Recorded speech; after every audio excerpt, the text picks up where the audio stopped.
Head Suugulu stuudio vaatajad, mul on suur rõõm teid tervitada meie stuudio täiesti uuest formaadist, milleks on jutusaade. Ja see jutusaade on selline formaat, kuhu me kutsume siis erinevaid inimesi rääkima oma tegemistest, saada teada üldse, mis meie piirkonna inimesed teevad.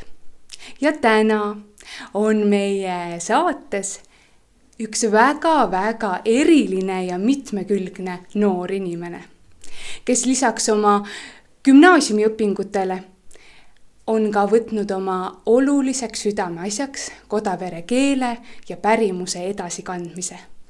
Tere, Imre! Tere! Aitäh teile, et siia kutsusite. Väga tore, et sa said tulla. Aga tegelikult ongi niimoodi, et ma küsin kohe, et kas sa oled üldse kuulnud meie Suugulu stuudiost? Jaa, olen juba märganud sotsiaalmeedias ja juba leheski, nii et olete jäänud silma. Väga tore, seda on alati rõõm kuulda. Aga tõesti, nagu ma alustasingi sellest, et sina oled ju gümnaasiumiõpilane praegu. Aga mida sa üldse oma õpingute kõrval jõuad veel teha? Millisteks hobideks, huvideks sul aega jääb? Noh, eks hobisid on mul hästi palju, kuigi ma küll kõigega ei jõua otseselt võib-olla süvenenult igapäevaselt tegeleda, siis mulle ikkagi meeldib muusikaga tegeleda, klaverit mängida.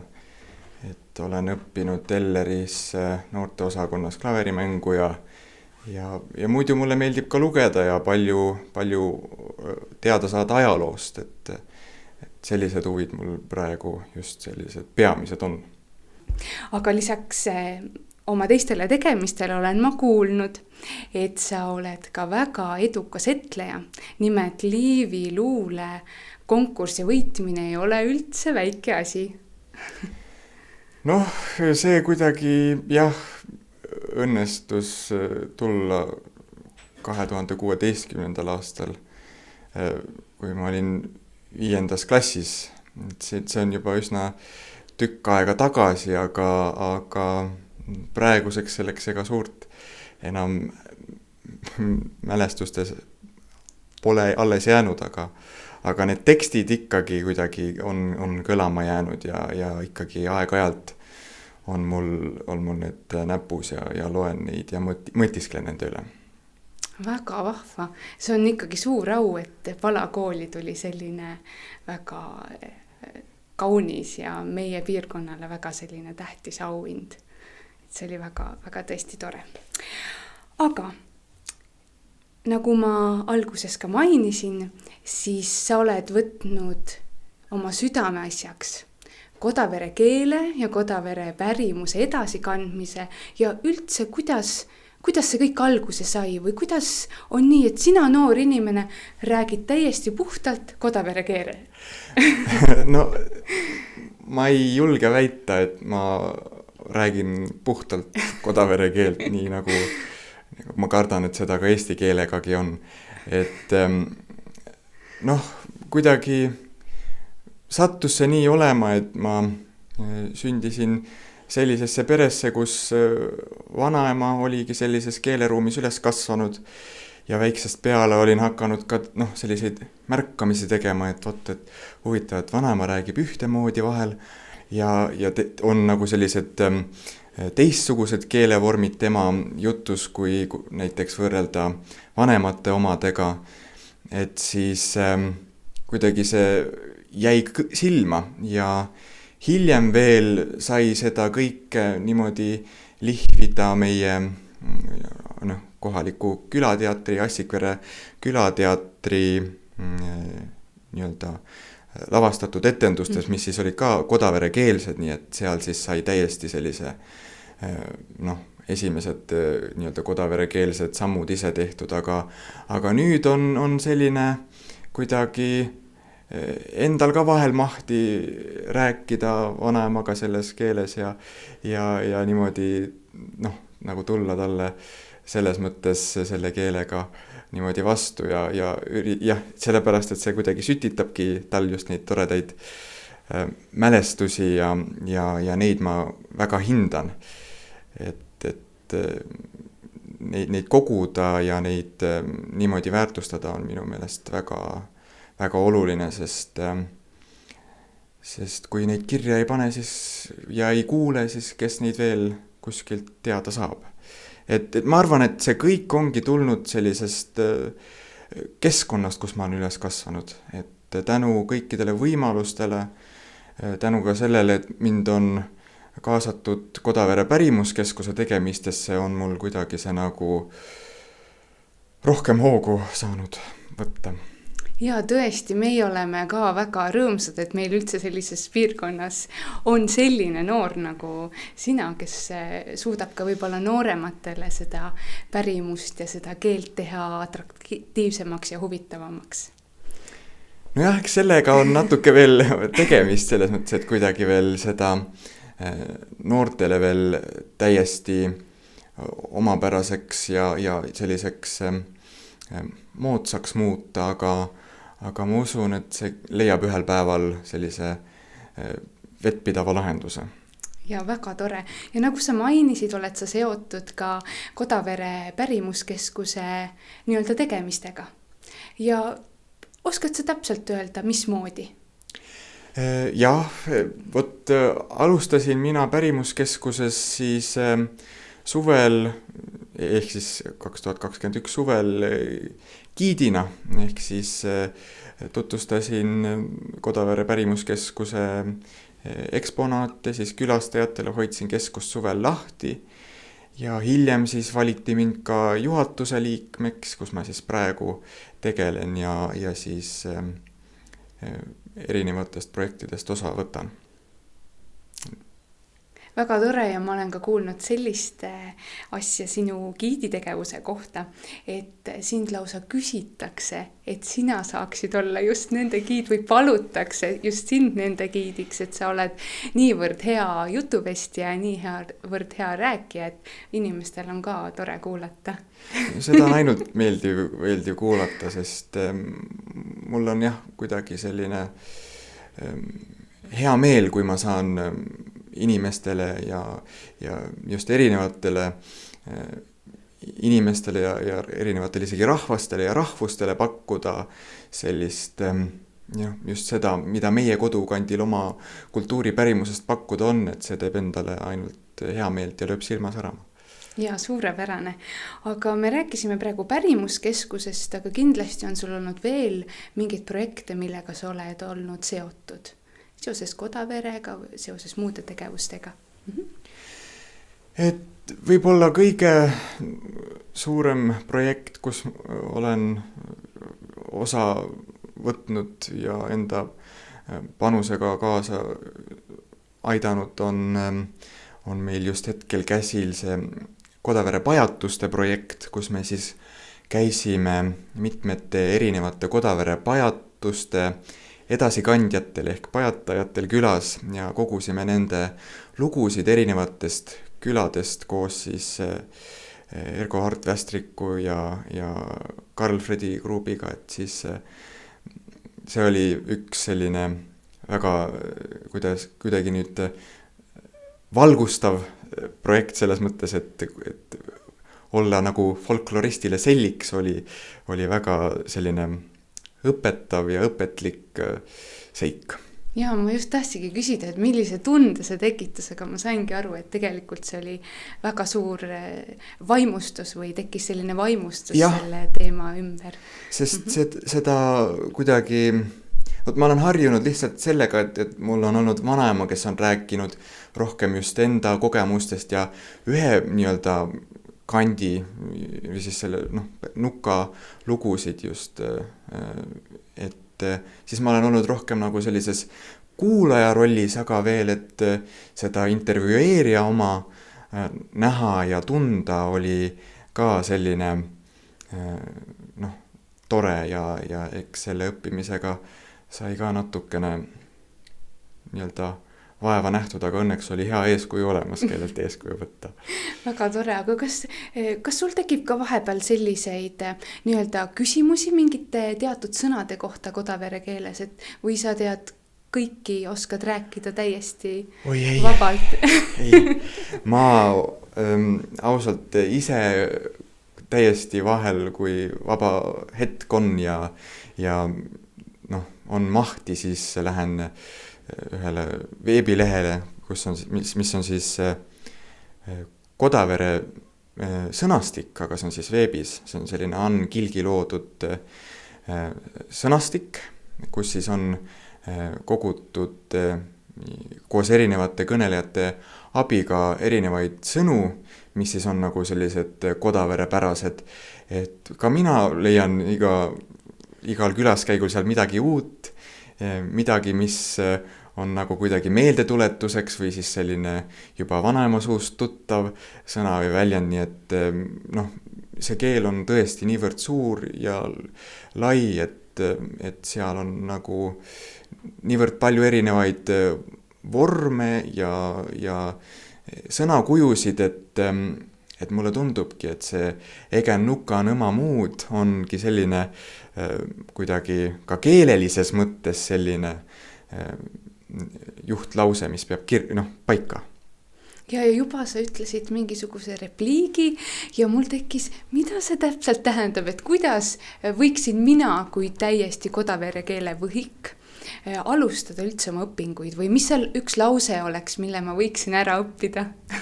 Noh, vot minu meelest kõige toredam, mis viis, kuidas praegu alustada keeleõpinguid, oleks see Kodavere keelekool ja just siis Ergo Hart Västriku eestvedamisel on toimunud siis sellised veebitunnid, kus siis on olnud koolmeistriteks ehk siis kuulmeistriteks just Kodavere keele kõnelejad ja nad õpetavadki just seda keelt läbi oma kogemuste, oma elu ja oma lapsepõlve.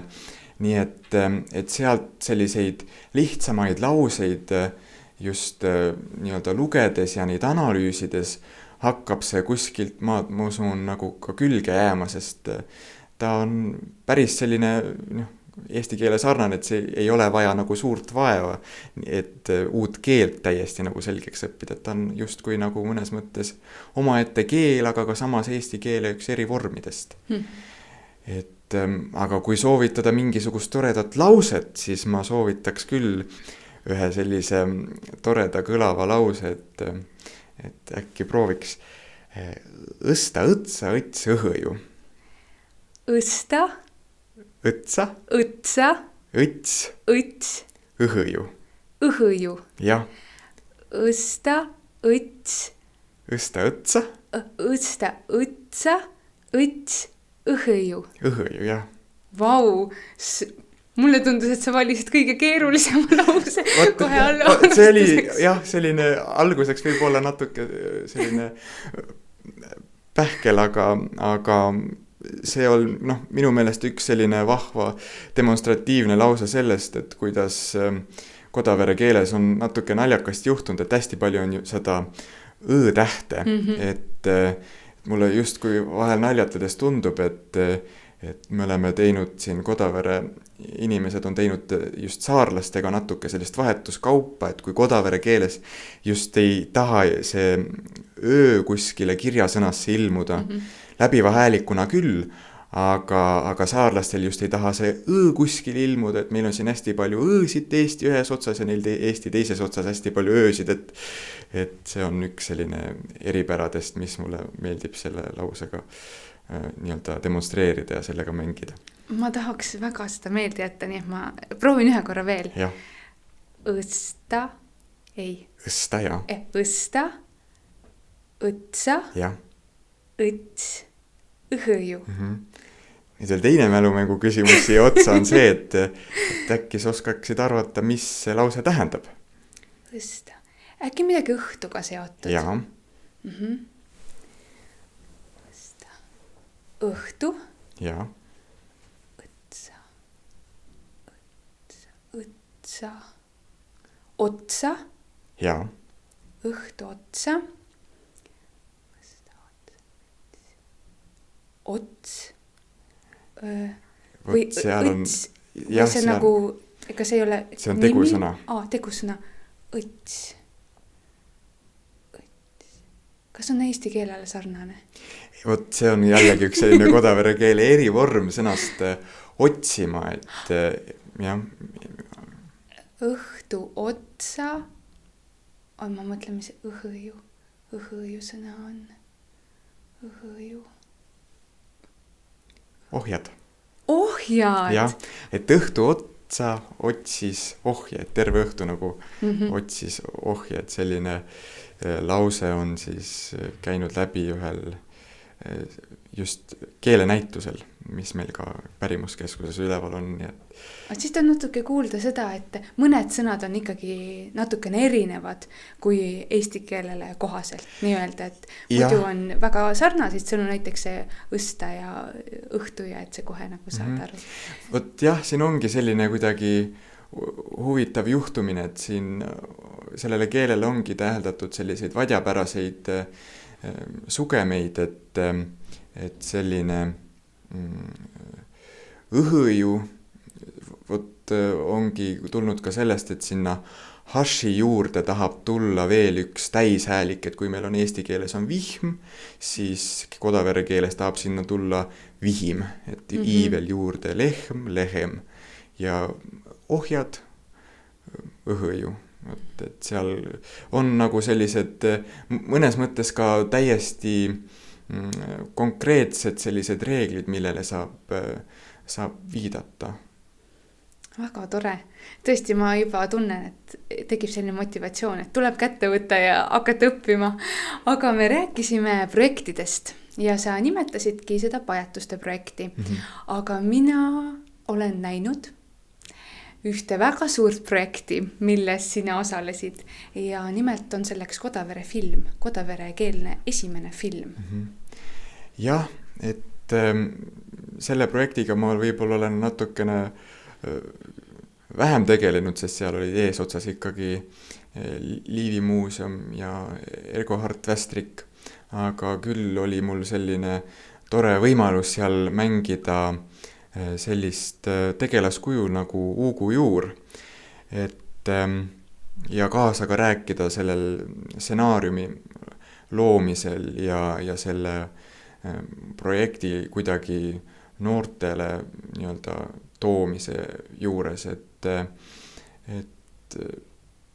ma ütleks, et see on ka nagu omaette jällegi kogemuste pagasi ehitamine, sest ausalt öeldes enne kunagi filmis ma ei ole olnud ja täiesti sai seal kuidagi ettekujutuse sellest, et mis kõik läheb sinna filmi tegemise, mis kõik käib sinna filmi tegemise juurde, et ei ole nii nagu on etendusel, et kord on ära mängitud ja siis on kõik, vaid täiesti selline kontrast, et ikkagi selleks, et see miniseriaal valmiks, oli ikkagi 5 võttepäeva, nii et see oli ka omamoodi täiesti tore elamus, kuigi võib-olla vahel selline suvine palavus tahtis ära tüütada, siis ikkagi see missioon ja just see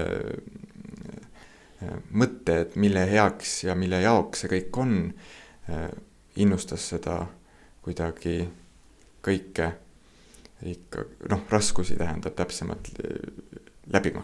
Me ei taha küll väga palju televaatajatele paljastada, sellepärast, et võib-olla mõned inimesed ei ole veel seda sarja näinud.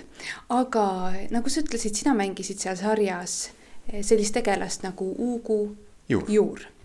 Ja kuidas oli üldse sinu suhestumine selle rolliga või mis sa tegid, et sa selleks rolliks saaksid sisse elada või kuidas sa võtsid selle tegelaskuju või millest sa said inspiratsiooni? No vot, see tegelaskuju kuidagi, ta tuli nagu mõnes mõttes oma rada selles mõttes, et ta oli nagu minu teadmata kuidagi enne valmis sündinud, et kui ma ühel märtsikuu õhtul sain ühe kõne, et nüüd oleks vaja ühte Uugu Juurt, et just sellist inimest, kes kõneleks murret ja võib-olla kuidagi eristuks mõnes mõttes sellisest keskmisest tänapäeva noorest, siis kuidagi hästi palju paralleele sellega tekkis kuidagi võib-olla minuga neil, kes siis värbasid, aga jah, selline tegelaskuju kuidagi noh, ma ei oska öelda, kuidas ta minu enda sees sündis, sellepärast et see oli ka kuidagi omamoodi selline noh, ma ei üritanud kuidagi ennast ümber kehastada, vaid natuke läksin ka selle peale välja, et noh, et kasutasin enda neid paralleele siis ühesõnaga ära, et mis ma sain. Et aga eks ta omaette selline tegelaskuju on ja kindlasti mitte mina, aga mul on praegu isegi natuke raske mõelda, et või noh, täpselt välja tuua, et mille poolest ta minust kuidagi erineb või eristub.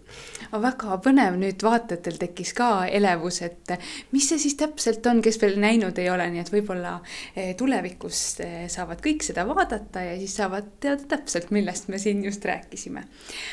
Aga rääkidestki Kodavere pärimusest üldse, et kuidas sina noore inimesena näed, kuidas võiks seda edasi kanda, millised on meie praegused võimalused selleks? Mulle tundub, et tänapäeva sellises digiruumis on väga palju võimalusi selle jaoks, et seda keelt edasi kanda. Et olen näinud erinevaid juba ka vanemast ajast erinevaid salvestisi ja nii-öelda pajatuste kogumisi, et juba sellest ajast on olnud selline võimalus. Et ma usun, et me peaksime selles mõttes jätkama selle tööga, mis on siis võtnud juba nii-öelda generatsioon enne meid endale südameasjaks, et siis kõike üles lindistada, mida vähegi annab, üles pildistada, üles koguda. Ja ma usun, et kui neid lugusid ja neid jutte saaks kuidagi sellisele tänapäeva noorele ka selliseks mõnes mõttes atraktiivseks teha, võib-olla selliste nii-öelda puentidega naljajuttudeks, et siis võib-olla on selline võimalus, et ta jääks ka noorele külge. Aga samas keelekool on olemas, et ma usun, et kui keelekooliga veel tegeleda, et siis saavad, siin on oodatud igas vanuses inimesed, nii et olge aga lahked, et vaadake salvestisi järele ja kui tuleb uus semester, siis võtke julgesti osa. Et seal on ka tegelikult väga hea selline aluse ehitamise koht. Et aga ma usun, et võib-olla praeguses etapis on hästi oluline igasuguste meenutuste üleskogumine ja just need lood, sellepärast, et ma ise tajun, et ma olen selle keele kuidagi edasi saanud läbi lugude ja läbi lugude jutustamise, et äkki kui nagu õnnestub seda kõike ka teistele lugudega edasi anda, et siis oleks ju see hääbumise mure lahendatud. Ja ma võikski öelda, et sina noore inimesena oled veel kõige suurem eeskuju selles osas, et näha, kuidas sa asja võtad südamega, kuidas sa väga hoolid Kodavere kogukonnast üldse, et ma arvan, et noortel juba seepärast tekib siin piirkonnas ka huvi, et ma tahaksin ka võib-olla natukene Kodavere keele osata, et võib-olla sellest saabki mingisugune asi, mis on noorte seas nii-öelda populaarne, et kas sina oskad seda lauset või kas sina oskad seda lauset öelda Kodavere keeles. Nojah, eks see ongi selline, et ma usun, et kõike annaks tegelikult sellisena nii-öelda noortepärasena serveerida, lihtsalt ongi just lugu selles, et kuidas seda nagu nii-öelda serveerida, et kindlasti ma usun, et see suurem võimalus on siis, kui see jõuab nendele läbi sotsiaalmeedia kanalite ja kui seda rada edasi minna ja nende nii-öelda tänapäeva väljakutsete kultuuri või siis sellise, kuidas inglise keeles öeldakse, challenge'ite kultuuri kaudu ka üritada nagu sellist põnevust õhutada, siis mine tea, äkki õnnestub. Jaa, Imre, mul on olnud sinuga äärmiselt meeldiv vestelda.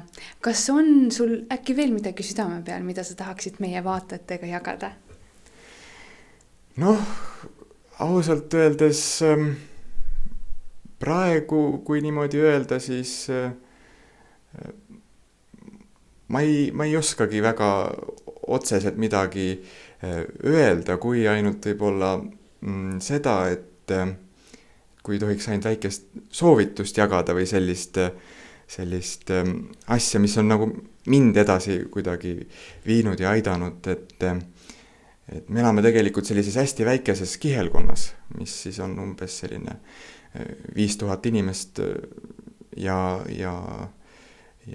suur maalapp, et meie ümber on tegelikult hästi palju sellist ajaloolist, kõik need hooned, mis võib-olla juba tänapäeval tahavad juba näotuks muutuda, aga ka inimesed, kes oma teist nooruspõlve naudivad ja kõike seda järgmisele põlvkonnale edasi soovivad kanda oma elukogemust ja niimoodi, et ma sooviks inimestele seda, et märgake ja uurige, et mis võis olla see lagunenud maja, mis võis olla see koha nimi, mis vanaema mulle selle jutu sees pajatas, et kus see täpsemalt asub, et tundke kodukandi vastu huvi, et Kodavere tegelikult on väga-väga kultuuririkas piirkond. See on tõesti suurepärane soovitus ja mõte. Aga Imre, äkki me lõpetame selle saate ühe toreda kodaverekeelse lausega? Jah, võime täitsa nii teha. Missugust lauset me siis tarvitame? Mis sa arvad, mis sobiks meile siia saate lõppu? Mida soovida veel vaatajatele saate lõpetuseks või kaunist kevadet või kuidas öelda selliseid asju? Jah, võib-olla kui öeldagi, et head kevedet teile kõigile. Vot, et võib-olla miski selline sobiks. Suurepärane. Imre, ma tänan sind südamest. Sinuga oli äärmiselt meeldiv vestelda ja soovin sulle edu ja jõudu sinu kõikides 110 tegemistes. Aitäh teile veel kord siia kutsumast. Mul oli ka väga meeldiv. Aitäh ja head vaatajad, teiega juba kohtume järgmises jutusaates ja võib-olla tulevad veel mõned toredad asjad siia vahepeale ka. Aga kõigile ilusat kevadet. Ehk siis nagu sina ütlesid. Head kevadet teile kõigile.